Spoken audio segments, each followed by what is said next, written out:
Assalamualaikum warahmatullahi wabarakatuh. Perkenalkan, nama saya Nangyanti Yuniar dengan NIM 1702663, kelas 7A PG PAUD Universitas Pendidikan Indonesia Kampus Purwakarta. Saya akan mempresentasikan PowerPoint yang telah saya buat mengenai 3 keterampilan dasar mengajar mata kuliah pembelajaran micro teaching yang diampu oleh dosen Jojo Renta Maranatha MPD yang saya hormati. Pembahasan pada kesempatan kali ini yaitu yang pertama, pengertian keterampilan dasar mengajar, yang kedua, keterampilan membuka, yang ketiga, keterampilan menjelaskan, dan yang terakhir yaitu ada keterampilan menutup. Apa itu keterampilan dasar mengajar? Menurut S.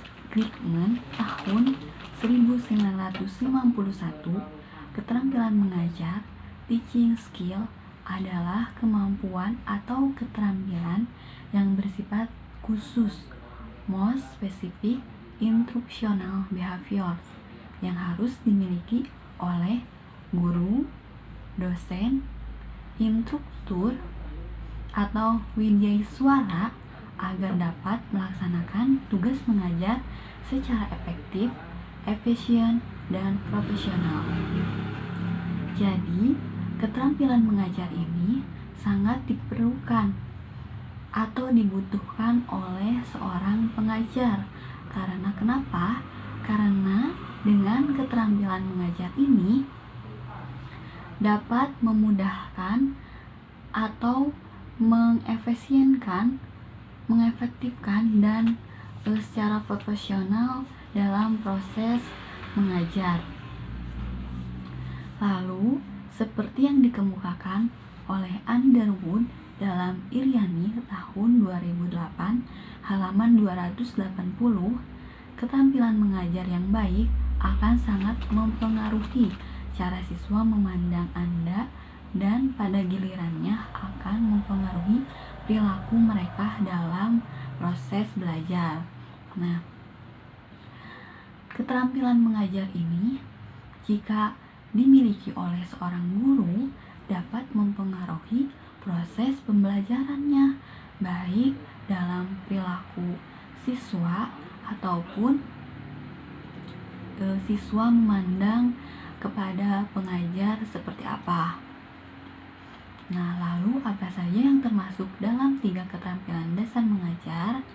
Yang pertama, keterampilan membuka, yang kedua, keterampilan menjelaskan, dan yang ketiga, ada keterampilan menutup.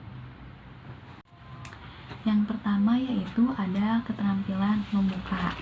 Nah, menurut Fahrudin dalam ERMA tahun 2019 halaman 28, membuka pelajaran atau set induction adalah usaha dan kegiatan yang dilakukan oleh guru untuk menciptakan prakondisi bagi siswa agar siap secara mental untuk memusatkan perhatian pada pengalaman belajar yang akan disajikan. Dengan demikian diharapkan siswa akan mudah mencapai kompetensi belajar yang dipersyaratkan.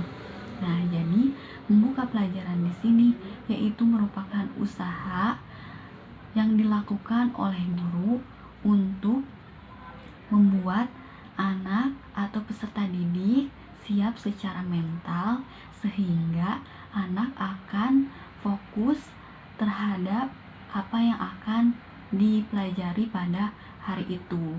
Nah, biasanya kegiatan pembuka di sini yang dilakukan guru seperti memberikan salam, membuat baris berbaris, lalu bernyanyi, lalu menanyakan kabar pada hari ini, dan yang paling penting, guru hendaknya memberikan arahan atau memberitahu tentang tema, subtema, dan kegiatan apa yang akan dilakukan pada hari tersebut.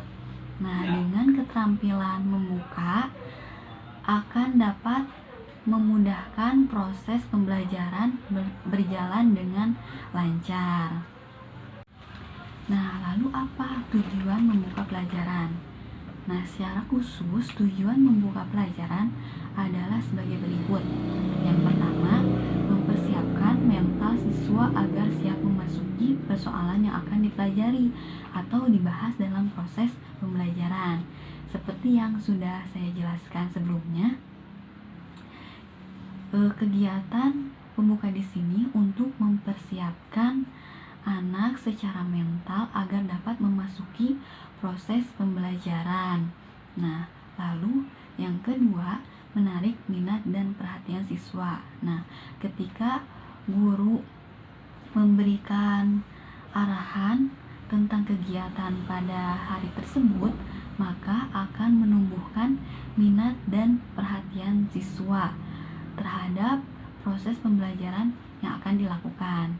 Lalu selanjutnya menumbuhkan motivasi belajar siswa. Nah, jadi ketika guru memberikan arahan atau memberikan pembuka pembelajaran, maka akan terbangunnya motivasi siswa untuk mengikuti proses pembelajarannya. Lalu yang selanjutnya memberikan acuan atau rambu-rambu tentang pembelajaran yang akan dilakukan. Nah, dalam kegiatan pembuka di sini juga memberikan rambu-rambu atau acuan tentang kegiatan apa yang akan dilakukan. Agar apa?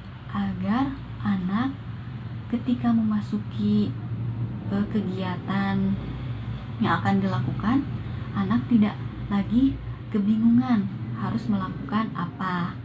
Yang terakhir yaitu membuat kaitan atau hubungan antara pengetahuan dan pengalaman yang telah dimiliki siswa dengan materi atau pengalaman belajar yang akan diberikan kepada siswa.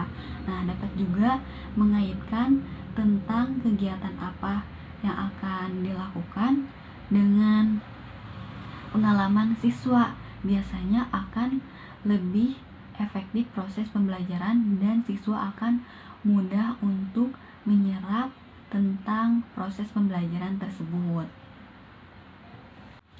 Lalu yang kedua yaitu keterampilan menjelaskan. Menurut Erma tahun 2019 halaman 29, seorang guru harus dapat menjelaskan berbagai hal kepada peserta didik.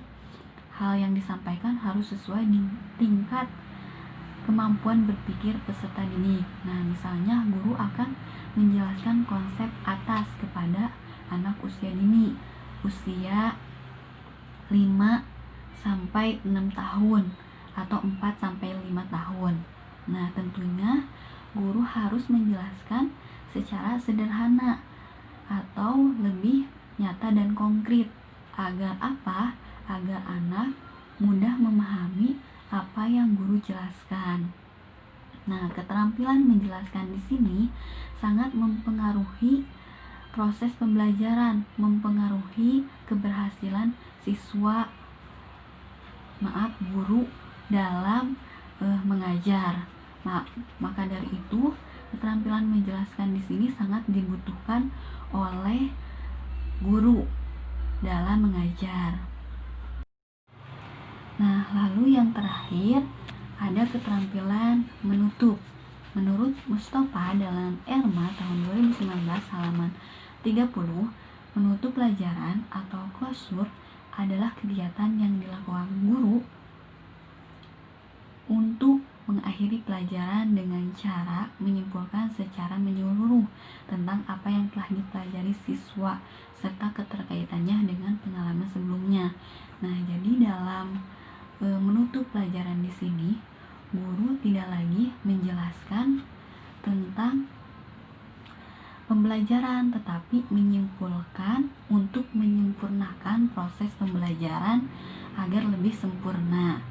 Nah, biasanya dalam proses pembelajaran di sini, selain guru menyimpulkan, guru juga memberitahu tentang kegiatan apa yang akan dilakukan pada hari selanjutnya. Nah, jadi ketika ada yang harus dipersiapkan oleh peserta didik disampaikan dalam proses penutup pelajaran di sini. Nah, lalu tujuan menutup pelajaran adalah untuk mengetahui tingkat keberhasilan belajar siswa serta keberhasilan guru dalam melaksanakan proses pembelajaran. Makanya, keterampilan menutup juga sangat penting dimiliki oleh seorang guru agar dapat mengetahui atau mengevaluasi pembelajaran yang telah dilakukan untuk diperbaiki atau untuk ditingkatkan kembali. Mungkin cukup sekian penjelasan mengenai 3 keterampilan dasar mengajar dari saya. Mohon maaf bila masih banyak kesalahan dalam menjelaskannya. Wabillahi taufiq wal hidayah. Wassalamualaikum warahmatullahi wabarakatuh.